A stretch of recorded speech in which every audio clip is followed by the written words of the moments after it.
우리는 구약 성경을 통해서 또 이스라엘의 역사 속에서 하나님께 기름 부음 받아 쓰임 받는 사람들이 있다는 것을 알게 됩니다.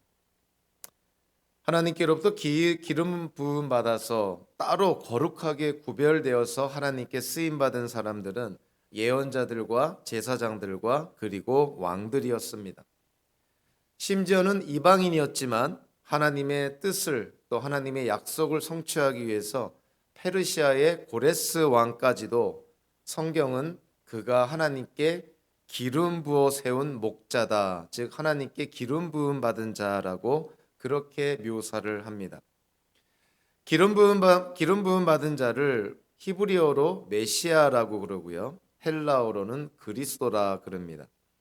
예언자, 제사장, 그리고 왕에게 주어졌던 이 메시아라는 직책은요, 신구약 중간기 400년을 지나면서 이 세 가지의 역할을 담당할 한 명의 메시아에게 집중하게 됩니다. 그래서 유대인들은 이 신구약 중간기를 지나면서 종말에 이 한 명의 메시아가 나타나서 그들을 로마의 압제에서 해방시키고 찬란했던 이스라엘이라는 나라를 다시 회복시킬 것을 기대했습니다. 즉 유대인들이 기대하고 바랐던 메시아는 이스라엘의 회복과 이스라엘의 번영을 가져다 줄 메시아였던 것이죠. 그러나 하나님의 때가 찼을 때 이 땅에 메시아가 오십니다. 그분이 바로 예수님이시고요. 우리가 예수님을 예수 그리스도라고 말하는 것은 예수님께서 메시아다라는 뜻입니다. 예수님이 이 땅에 오셔서 구약의 이스라엘의 메시아의 역할들, 즉 예언자들과 제사장들과 왕의 역할을 예수님이 감당하셨고, 또 예수님께서 부활 승천하신 후에 이 땅에 남겨놓으신 예수님의 몸된 교회가 부활하신 예수님의 뒤를 이어서 예언자와 제사장과 왕의 역할을 감당해야 했습니다. 그래서 이 땅에 존재하는 교회가 참된 교회인지를 알 수 있는 하나의 그 징표, 그 기준이 되는 게 뭐냐면 그 교회가 이 예수님의 그 세 가지 역할을 잘 감당하고 있냐 하는 것입니다. 예언자의 역할은 복음을 선포하는 데 있고요. 제사장의 역할은 세례와 성찬인 성례를 집행하는 것에 있고, 왕의 역할은 하나님의 말씀에 순종하며 하나님의 정의를 실현하는 것에 있습니다. 예수님이 기름 부음 받은 자로서 예언자와 제사장과 왕의 역할을 감당한 것처럼 이 땅에 존재하는 교회가 그 역할을 감당해야 한다는 것이죠. 자, 오늘 본문 10절에 보면 예루살렘에 입성하는 예수님에 대해서 온 도시가, 즉 예루살렘에 있는 온 도시가 들떠서 예루살렘의 백성들이 예루살렘에 입성하시는 예수님에 대해서 궁금해합니다. 예수께서 예루살렘에 들어가셨을 때 온 도시가 들떠서 물었다. 이 사람이 누구냐? 이 질문은 이 당시에 예루살렘에 살고 있던 유대인들뿐만이 아니라 현대를 사는 우리 모두에게 가장 중요한 질문이 되는 것이죠. 그리고 이 질문에 대한, 예루살렘에 입성하는 예수님에 대한 정체성을, 예수님이 누구신가에 대한 이해를 어떻게 하느냐에 따라서 우리의 인생 자체가 달라지는 것이죠. 오늘 본문을 통해서 예루살렘에 입성하시는 예수님이 이 땅에 메시아요 그리스도로 오셨다고 분명하게 말씀을 합니다. 자, 무엇보다도요, 자, 오늘 본문 1절부터 3절 그리고 10절과 11절을 통해서 예수님이 메시아로 이 땅에 오셨다는 첫 번째 증거로요, 예수님이 예언자로 이 땅에 오셨다는 것을 분명하게 말씀을 합니다. 자, 오늘 본문 1절 전반부에 보면 예수와 그 제자들이 예루살렘에 가까이 이르러 올리브산에 있는 벳박의 마을에 들어섰다. 자, 예루살렘의 그 근처, 올리브산 근처에 벳박에라는 마을, 즉 예루살렘과 경계를 둔 곳이다 우리가 이해를 합니다. 이 bet박의 마을에 들어섰을 때 예수님께서 제자들에게 명령을 합니다. 맞은편 마을에 가서 나귀와 그 나귀 새끼가 있으니 끌고 오라 이렇게 명하십니다. 그래서 2절 3절에 보면 누가 너에게 무슨 말을 하거든 주님께서 쓰려고 하십니다 하고 말하여라. 그러면 곧 내어줄 것이다. 사실은 예언을 한 것이죠.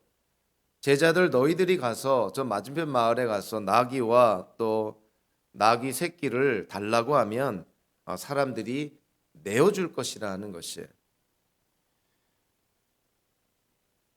우리 세번역에서는 주님께서 쓰려고 하십니다 이렇게 번역을 했는데요. 좀 더 원어에 충실하게 번역을 하면, 즉 직역을 하면 주님께서 그것들을 필요로 하십니다 이러한 의미입니다. 즉 주님께서 그와 같은 것들을 필요로 하신다는 것이죠. 그래서 쓰려고 한다는 것입니다. 자, 이렇게 얘기만 하면 그 주인이 제자들을 너희에게 나귀와 새끼 나귀를 내어줄 것이다 이렇게 말씀을 합니다. 그러니까 예언을 하신 것이죠.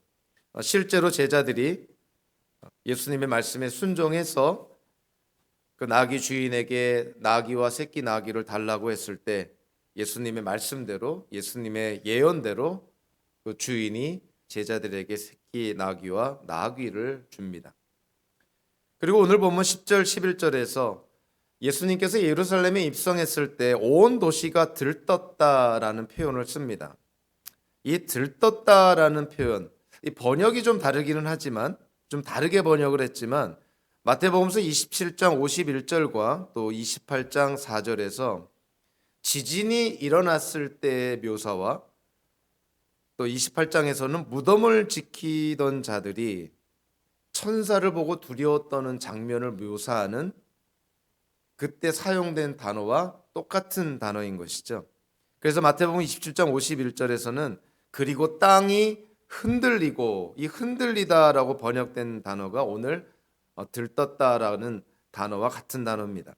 그리고 28장에서 지키던 사람들은 천사를 보고 두려워서 떨었고 사람들이 떨었다. 이것도 마찬가지 같은 단어인 것이죠.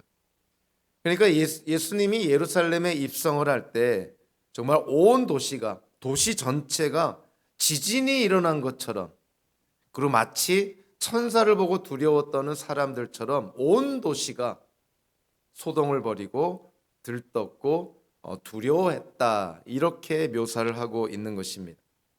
사실 예수님 때문에 예루살렘이 소동을 겪은 것은 이번이 처음이 아닌 것이죠. 헤롯 대왕 때 동방 박사들이 예루살렘에서 유대인의 왕이 태어났다는 소식을 전했을 때 헤롯 대왕을 포함해서 예루살렘 주민 전체가 당황해하고 소동이 일어났었다고 마태복음서 2장에서 언급을 합니다. 예수님이 예루살렘에 입성을 했을 때 온 예루살렘이 들뜨고 두려워했고 지진이 일어난 것처럼 소동이 일어났다는 것이죠.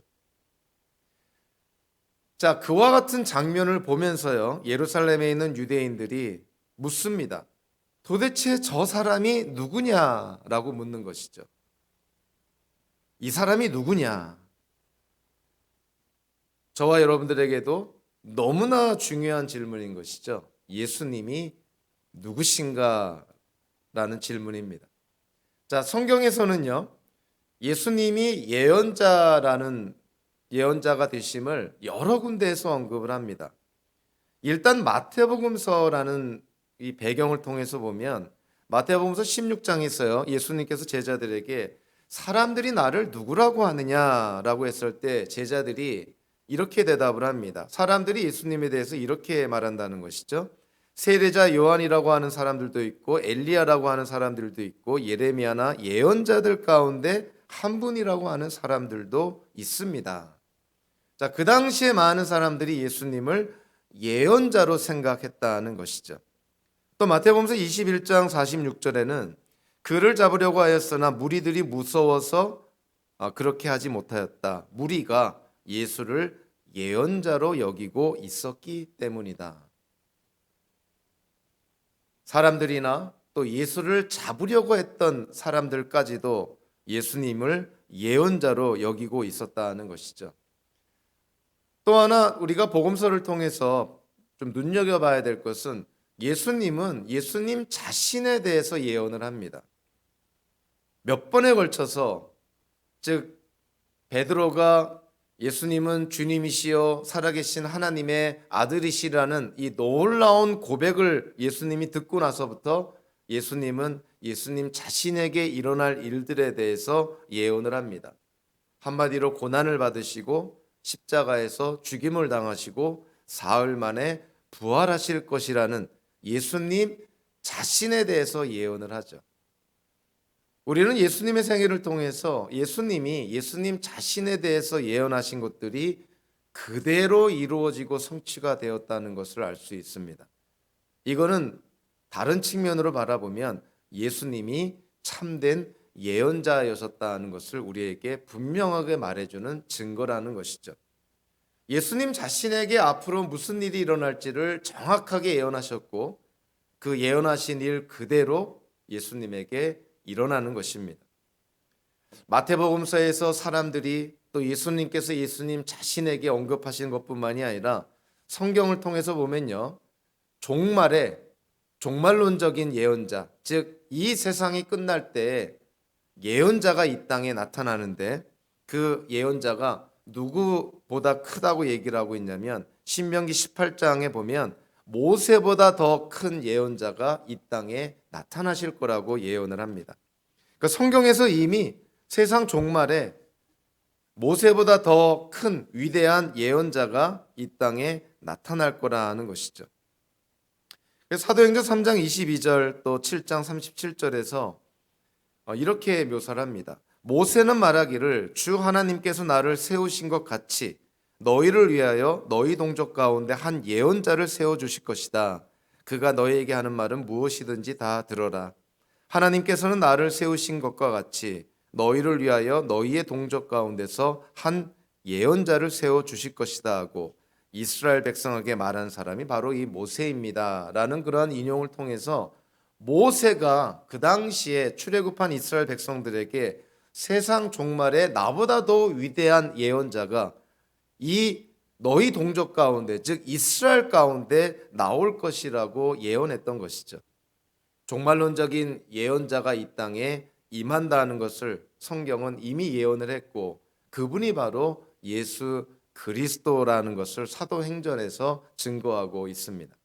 그러니까 마태복음서라는 맥락 안에서 또 예수님 자신의 언급을 통해서 그리고 구약 성경과 또 신약 성경의 예언과 약속의 성취를 통해서 예수님이 예언자이셨다는 것을 성경은 분명하게 말씀하고 있는 것이죠.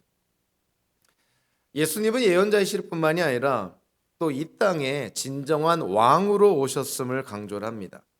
자, 오늘 보면 4절, 5절을 통해서 보니까 이것은 예언자를 시켜서 하신 말씀을 이루시려는 것이었다.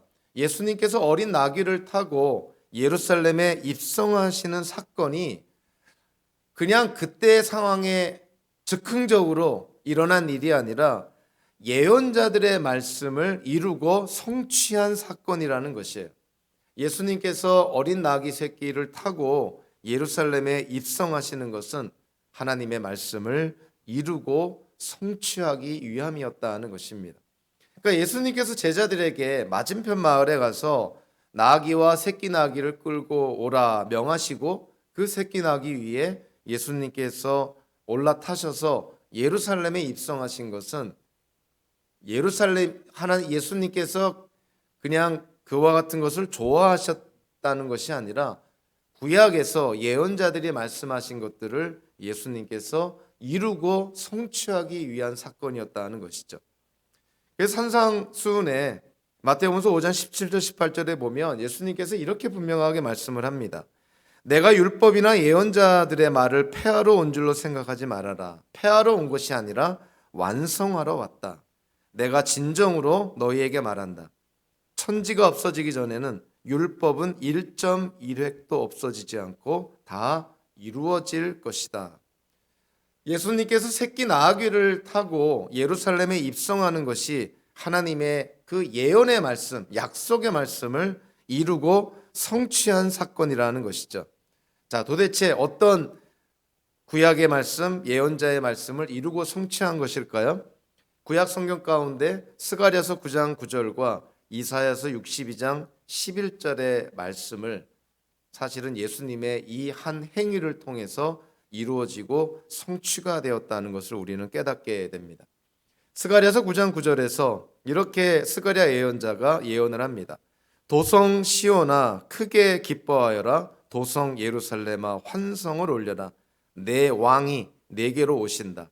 그는 공의로우신 왕, 구원을 베푸시는 왕이시다. 그는 온순하셔서 나귀 곧 나귀 새끼인 어린 나귀를 타고 오신다. 스가랴 예언자가 예언한 것, 즉 하나님께서 스가랴 예언자를 통해서 예언하신 이 말씀, 진정한 왕이 예루살렘으로 오는데 어떻게 온다고 되어 있냐면 어린 나귀를 타고 예루살렘에 오신다는 것이에요. 그러니까 예수님께서 어린 나귀를 새끼 나귀를 타고 예루살렘에 입성하시는 그 모습은 스가랴서에서 예언한 예루살렘에 오시는 진정한 왕, 구원을 베푸시는 왕, 공의로운 왕이시라는 것이죠. 그러니까 예수님은 이 땅에 왕으로 오셨다는 것입니다. 사실 민수기와 신명기를 통해서 하나님께 제물을 드릴 때 한 번도 쓰지 않은, 그래서 거룩한 목적을 위해서 따로 구별해서 하나님께 제물을 드릴 것을 민수기나 신명기 같은 데서 강조를 합니다. 그러니까 예수님께서 새끼 나귀를 타고 한 번도 사람이 타보지 않은 새끼 나귀를 타고 예루살렘으로 들어가신다는 것은 예수님께서 그와 같은 제물이 되신다는 것을 우리에게 간접적으로 언급하고 있는 것이죠. 실제로 예수님께서 예루살렘에 입성하신 후에 5일이 지난 뒤에 십자가에서 우리의 죄를 대신하는, 우리의 죄를 대속하는 속죄 제물로 드려지게 됩니다. 또 예수님께서요, 어린 나귀를 타고 예루살렘에 입성한다는 것은 우리에게 간접적으로 무엇을 말해주고 있냐면 예수님은 이 땅에 무기와 칼로 세상을 해방시키기 위해서 오신 것이 아니라 예수님은 평화의 왕으로 이 땅에 오셨다는 것이죠. 군마나 준마가 아니라 어린 나귀, 새끼 나귀를 탔다는 것은 전혀 전쟁이나 폭력과는 무관한 그러한 모습인 것이죠. 예수님께서 이 땅에 오신 것은 평화의 왕으로 오셨다는 것이에요. 그래서 이사야서 9장 6절에서 예수님에 대해서 이렇게 묘사합니다. 한 아기가 우리를 위해 태어났다. 우리가 한 아들을 모셨다. 그는 우리의 통치자가 될 것이다. 그의 이름은 놀라우신 조언자, 전능하신 하나님, 영존하시는 아버지, 평화의 왕이라고 불릴 것이다. 예수님은 이 땅에 왕으로 오셨지만 군마를 타고 오신 왕이 아니라 어린 새끼 나귀를 타고 이 땅에 오신 평화의 왕이었다는 것이죠. 그래서 예수님의 산상수훈 가운데 팔복 가운데 이런 말씀이 있잖아요. 평화를 이루는 자들 하나님의 아들이라 칭함을 받을 것이다. 즉 예수님께서 평화의 왕으로 오셨으니 피스메이커, 평화를 이루는 자들은 하나님의 아들이 된다는 것이죠. 그러니까 우리가 예수님을 닮는 것은 바로 평화를 이루는 삶이라는 것이죠. 또 창세기 49장 8절 12절에서 유다 지파에 대한 예언을 할 때요 이렇게 말합니다. 임금의 지휘봉이 유다를 떠나지 않고 통치자의 지휘봉이 자손 만대까지 이를 것이다. 그는 나귀를 포도나무에 매며 그 암나귀 새끼를 가장 좋은 포도나무 가지에 맬 것이다. 유다 지파로부터 이제 왕이 출현하게 되는데 진정으로 참된 왕이 유다 지파로부터 나온다는 것이죠. 근데 그 왕에 대해서 뭐라고 묘사하고 있냐면 암나귀 새끼를 가장 좋은 포도나무 가지에 맬 것이다. 여러분들 포도나무 그러면 생각나는 게 있죠. 구약에서는 포도나무가 무엇을 상징했냐면 이스라엘을 상징합니다. 그래서 구약에서 포도나무에 대한 언급이 나올 때는 항상 부정적인 의미로 사용이 되죠. 왜냐하면 이스라엘이 하나님께 불순종했기 때문인 것입니다. 그래서 예수님께서 요한복음서에서 7번에 걸쳐서 예수님이 예수님 자신의 정체성에 대해서 언급을 할 때 그 중에 하나가 나는 참 포도나무라고 그런 것이에요. 자, 다르게 말하면 예수님께서 나는 참 이스라엘이다 이렇게 말씀하신 것입니다. 그래서 창세기 49장에서 그 암나귀의 새끼를 가장 좋은 포도나무 가지에 맬 것이다 라고 했을 때 이 가장 좋은 포도나무, 궁극적으로는 예수 그리스도를 가리키는 상징적인 표현인 것이죠. 그러니까 예수님께서 어린 새끼 나귀를 타고 예루살렘에 입성한다는 것이 창세기 49장에서 그 암나귀 새끼를 가장 좋은 포도나무 가지에 맬 것이다라는 말씀과 사실은 일맥상통합니다.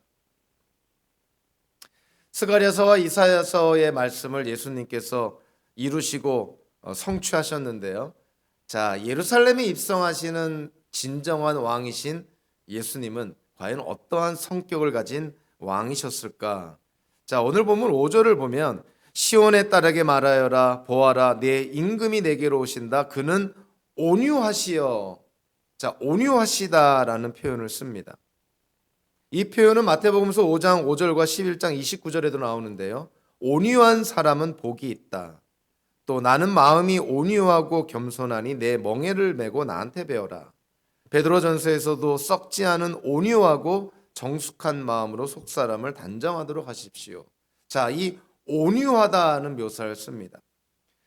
근데 이 온유하다라고 번역된 헬라어로 번역한 이 말씀은 스가랴서 9장 9절에 나오는 말씀을 번역한 것이죠. 스가랴 9장 9절에서 이렇게 말씀합니다. 그는 공의로우신 왕, 구원을 베푸시는 왕이시다. 그는 온순하셔서. 스가랴서에서 온순하시다는 그 히브리어를 헬라어로 번역을 하면서 온유하시다라는 말로 번역을 한 것이죠. 근데 스가랴서에서요, 온순하다는 의미를 갖고 있는 히브리어 야니라는 말은 원래 어떠한 의미가 있냐면 겸손하다, 가난하다라는 의미가 있습니다. 이것이 원래 주된 의미인 것이에요. 그래서 온유하다라는 것은 그냥 성품이 부드럽다, 성품이 강하지 않고 오히려 성품이 좀 이렇게 부드러운 어떤 그러한 의미를 우리에게 주는 것 같은데요. 원어적으로 보면 사실은 겸손하다는 의미가 더 정확한 묘사입니다. 그러니까 예수님께서 온유하시다고 했을 때 그냥 마음이 따뜻하고 그냥 부드러운 그러한 분이라는 의미가 아니라 예수님은 겸손한 분이시라는 것이에요. 이 땅에 예수님께서 왕으로 오시는데요. 그리고 예루살렘에 왕으로 입성하시는데 왕으로 입성하시는 그 예수님, 자, 어떠한 성격의 왕이라는 것입니까? 겸손한 왕이시라는 것이에요. 즉 섬김의 왕으로 이 땅에 오신 분이 바로 예수님이시다는 것입니다. 자, 유대인들이 원했던 메시아, 유대인들이 원했던 왕은 누구였던 것인가요? 군마를 타고 로마를 정복해서 이스라엘을 회복하고 다윗 시대 때 누렸던 이스라엘의 번영을 회복해 줄 거를 유대인들은 원했던 것이죠. 그런데 예루살렘에 입성하시는 예수님의 모습은요, 그들의 기대와는 전혀 다른 모습입니다. 어린 새끼 나귀를 타고 겸손하게 평화의 왕으로 이 땅에 오셨다는 것이죠. 그래서 우리 기독교 역사 속에서 또 세계 역사 속에서요, 하나님의 이름으로 예수님의 이름으로 폭력을 통해서 피를 흘리면서 전쟁을 통해서 무엇인가 하나님의 뜻을 이루고 성취한다는 것은 그 자체가 맞지가 않는 것입니다. 무엇인가를 방어하기 위해서 진리를 방어하고 하나님의 나라를 방어하기 위해서 우리가 어쩔 수 없이 무기를 들어야 될 때가 있는 것이죠. 그러나 하나님의 영광을 위한다고 또 하나님의 뜻을 이룬다고 무기를 들고 피를 흘리고 전쟁을 통해서 무엇인가를 이루려고 한다는 것은 그 자체가 예수님과 맞지가 않는 것입니다. 예수님은 이 땅에 피를 흘리며 무기를 들고 전쟁을 통해서 하나님의 뜻을 이루시려고 오신 것이 아니기 때문인 것입니다. 예수님은 섬김을 통해서 그 섬김과 겸손의 가장 절정이 바로 십자가의 죽음 아니에요? 예수님께서 그와 같은 모습을 통해서 세상을 섬기려고 이 땅에 오신 평화의 왕이었다는 것입니다. 예수님의 모습을 통해서 우리는 예수님은 참 예언자이실 뿐만이 아니라 예수님은 또 왕으로 이 땅에 오셨구나. 그리고 오늘 본문에서 특별히 종합적으로 강조하는 것이 예수님은 진정한 메시아 그리스도로 이 땅에 오셨다는 것을 강조를 합니다. 우선적으로 눈여겨봐야 될 것은 제자들의 순종입니다. 예수님께서 맞은편 마을에 가서 나귀와 새끼 나귀를 끌어와라 했을 때 제자들이 토를 달거나 이의를 제기하지 않습니다. 사실은 예수님의 그 명령은 합리적인 명령이 아닌 것이죠. 아니 예수님 것도 아닌데 남의 나귀와 남의 새끼 나귀를 끌고 오라니, 이게 참 제자들의 입장에서 봤을 때는 합리적인 명령이 될 수가 없는 것이죠. 그런데 놀라운 것은 제자들이 그 예수님의 말씀에 순종을 합니다. 예수님의 명령에 제자들이 순종을 해서 나귀와 그 새끼 나귀를 끌고 왔을 때, 오늘 본문 8절에 보니까 예수님께서 그 새끼 나귀 위에 타시고요. 8절에 보면 큰 무리가 자기들의 겉옷을 길에다가 폈으며 다른 사람들은 나뭇가지를 꺾어다가 길에 깔았다. 새끼 나귀를 타고 예루살렘에 입성하시는 예수님 앞에 겉옷을 펼치고 나뭇가지, 즉 종려나무 가지를 꺾어다가 길에 깔았다, 또 흔들었다, 이런 표현은 왕에게 경의를 표하는 모습입니다.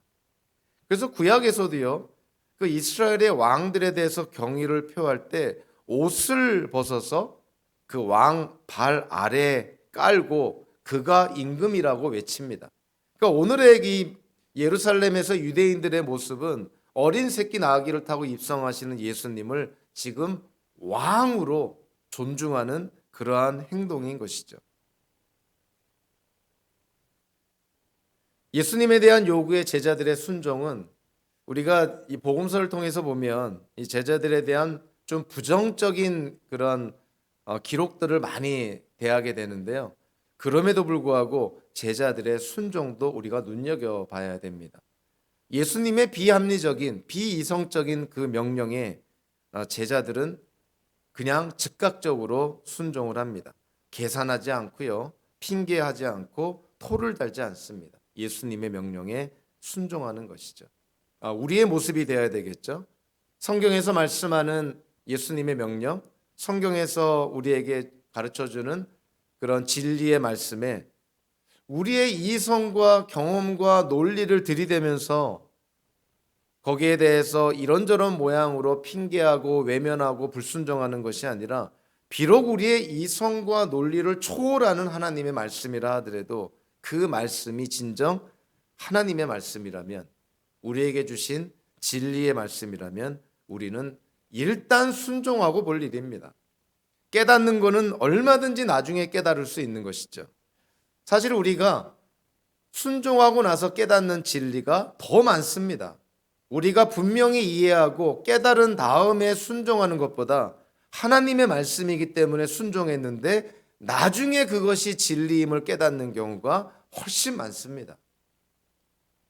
인간의 교만함은요, 하나님의 말씀 앞에 두고 우리의 생각을 먼저 둘 때 그것이 우리의 교만의 증거가 되는 것이죠. 하나님의 말씀을 먼저 둬야 되는 것이에요. 그래서 하나님의 말씀이 우리의 생각과 맞지 않는다면 내 생각을 고치는 것이 당연한 우리의 도리인 것입니다. 제자들의 모습은 참 놀라운 그러한 순종의 모습이죠. 예수님의 비이성적이고 비합리적인 그런 명령에 두말하지 않고 순종을 합니다. 그래서 우리가 하나님을 어떻게 이해하느냐, 우리가 믿는 것이 무엇이냐, 이것을 실제로 보여주는 것이 뭐냐면 바로 나의 행동이고 나의 순종인 것입니다.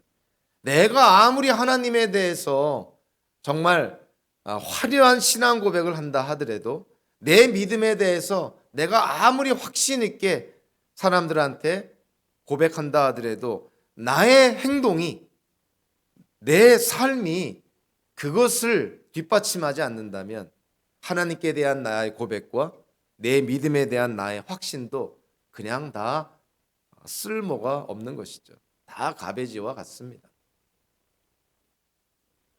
내가 갖고 있는 신학, 내가 갖고 있는 신념, 자, 그것을 실제가 되게 하는 것, 그것이 진짜라고 우리에게 말해주는 것은 바로 나의 순종이라는 행동이라는 것이죠.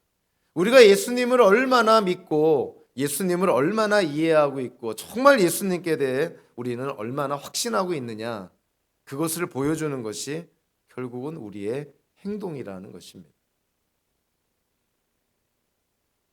영적 진리는 의외로요, 순종해야만 경험할 수 있는 것들이 많습니다.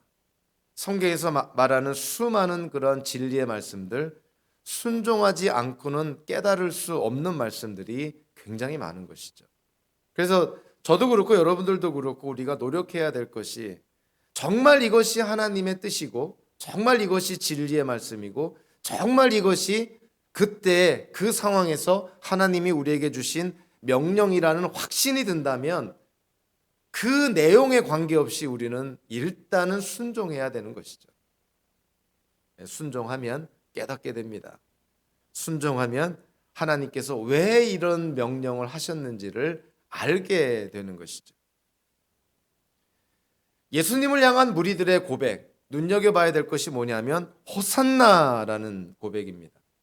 수많은 유대인들이 예루살렘에 모여들었을 때는요, 유대인의 3대 절기와 즉 유월절과 오순절과 장막절, 그리고 성전을 회복한 수전절, 자, 이럴 때 유대인들이 예루살렘에 모여듭니다. 그 순례자들이 모여들은 그때 예수님을 향하여서 자, 뭐라고 고백을 합니까? 호산나, 다윗의 자손께, 더없이 높은 곳에서 호산나, 이렇게 외칩니다. 자, 이 호산나라는 말이 어디서 나왔을까요? 시편 118편 25절에 보면 이렇게 말합니다. 주님 간구합니다. 우리를 구원하여 주십시오. 주님 간구합니다. 이런 묘사가 나오는데요, 우리를 구원하여 주십시오, 이렇게 번역된 히브리어가 호시아나라는 말입니다. 호시아나, 우리를 구원하여 주십시오. 이 호시아나라는 히브리어를 헬라어로 번역한 것이 호산나인 것이에요. 그래서 문자적으로 호산나는 우리를 구원하여 주십시오라는 표현이에요. 우리를 구원하여 주십시오. 물론 이 호산나가 그러한 문자적인 의미 말고도 우리가 하나님을 찬양할 때 고백처럼 우리가 찬양하지 않습니까? 호산나. 그러나 우리가 문자적인 직접적인 의미를 기억을 해야 됩니다. 호산나는 우리를 구원하여 주십시오라는 뜻이라는 것이죠. 자, 그래서 유대인들이 예루살렘에 입성하는 예수님에 대해서 호산나라고 외칩니다. 단순히 하나님을 찬양하는 의미로 그들이 그렇게 표현했을지 모르지만 그들의 표현 안에는 영적 진리가 담겨 있는 것이죠. 우리를 구원하여 주십시오. 예수님께 대해서 그렇게 외치고 있는 것입니다. 호산나, 우리를 구원하여 주십시오. 그래서 우리가 찬양을 할 때 호산나라는 찬양을 할 때, 오늘 우리 설교 후에도 호산나라는 찬양을 할 텐데요, 이 호산나가 단순한 하나님을 찬양하는 노래의 후렴구 정도가 아니라 정말 시편 118편에서 유대인들이, 이스라엘 백성들이 하나님을 향하여 외쳤던 말, 우리를 구원하여 주십시오라는 뜻이라는 것을 우리가 꼭 기억을 해야 됩니다. 예수님은 왕이셨지만 왕의 도성인 예루살렘에 입성하실 때 지극히 겸손한 모습으로 입성을 합니다. 군마나 백마가 아니라 짐짝을 싣고 다니는 나귀의 등에 앉아서, 그것도 어떠한 사람도 앉아본 적이 없는 그런 새끼 나귀의 등에 앉아서 지극히 겸손한 모습으로, 지극히 평화의 모습으로 예루살렘에 입성을 합니다. 그래서 사실 예수님의 이 모습은요, 이사야서 53장에서 고난받는 종에 대한 묘사와 사실은 일맥상통을 하죠. 이사야서 53장 4절에 이렇게 고난받는 종에서 언급을 합니다. 그는 실로 우리가 받아야 될 고통을 대신 받고 우리가 겪어야 할 슬픔을 대신 겪었다. 그러나 우리는 그가 징벌을 받아서 하나님에게 맞으며 고난을 받는다고 생각하였다. 고난받는 종, 즉 어린 새끼 나귀 등에 앉아서 겸손하신 모습으로 이 땅에 오신 예수님. 그 예수님의 겸손의 하이라이트가 바로 십자가의 죽음 아닌가요? 그래서 빌립보서 2장 6절 8절에서 예수님의 초대교회 예수님의 찬송시 가운데 우리가 너무나 잘 아는 예수님의 고백이 나오지 않습니까? 그는 즉 예수님은 하나님의 모습을 지니셨으나 하나님과 동등함을 당연하게 생각하지 않으시고 오히려 자기를 비워서 종의 모습을 취하시고 사람과 같이 되셨습니다. 그는 사람의 모양으로 나타나셔서 자기를 낮추시고 죽기까지 순종하셨으니 곧 십자가에 죽기까지 하셨습니다. 겸손하신 예수님을 가장 극명하게 보여주는 사건이 바로 십자가의 죽음이라는 사건이라는 것이죠. 저와 여러분들의 형편이 어떠하든지 낮은 곳에 오신, 겸손하게 오신, 평화의 왕으로 오신 예수님 때문에 우리는 참 하나님께로부터 존귀한 자로 대접을 받습니다. 이제는 예수님 때문에 우리가 하나님의 진노의 대상이 아니라 하나님께 사랑받는 자녀가 되었다는 것이죠. 그렇기 때문에요, 겸손하신 평화의 왕으로 오신 낮아지신 예수님께서 이 땅에 가져온 하나님의 나라는 누가 들어갈 수가 있냐면 겸손한 사람들이 들어갑니다. 교만한 사람이 결코 하나님 나라에 들어갈 수가 없는 것이죠. 아울러서요, 하나님 나라의 백성은 예수님을 따라서 세상을 향해 그리고 세상의 주변 사람들을 향해 낮아지고 고난을 받을 수 있는 사람들, 그들이 곧 하나님 나라의 백성들이라는 것이죠. 저와 여러분들 오늘의 말씀을 통해서 예수님이 진정 이 땅에 메시아 그리스도로 오셨구나. 예언자이실 뿐만이 아니라 또 대속의 제물로 이 땅에 오셨을 뿐만이 아니라 평화의 왕으로 겸손하신 낮으신 왕으로 이 땅에 오셨다는 것을 우리는 함께 깨닫게 됩니다. 저와 여러분들이 믿는 예수님은 우리로 하여금 이 땅에서요 세상에 번영을 가져다 주는 예수님은 아닙니다. 물론 부수적으로 누릴 수는 있겠지만 세상의 번영을 위해서 우리는 예수님을 믿는 것이 결코 아닌 것이죠. 오히려 예수님을 믿기 때문에 세상 사람들이 겪지 않는 어려움도 고난도 우리는 겪을 수가 있습니다. 그러나 예수님 때문에 우리의 신분이, 우리의 정체성이, 우리의 존재가 어떠한 존재로 높여졌고 하나님 앞에 우리가 어떠한 존재가 됐는지를 깨닫는다면 이 땅에서 이 짧은 인생 속에 우리가 예수님 때문에 받는 고난과 어려움은 얼마든지 이겨낼 수 있다는 것입니다. 특별히 종료주의를 맞아서 이 땅에 우리를 구원하러 오신 예수님을 우리가 다시 한번 기억하며 예수님께 주목하는 저와 여러분들 되시기를 주님의 이름으로 축원합니다. 기도하겠습니다. 사랑의 하나님, 감사합니다.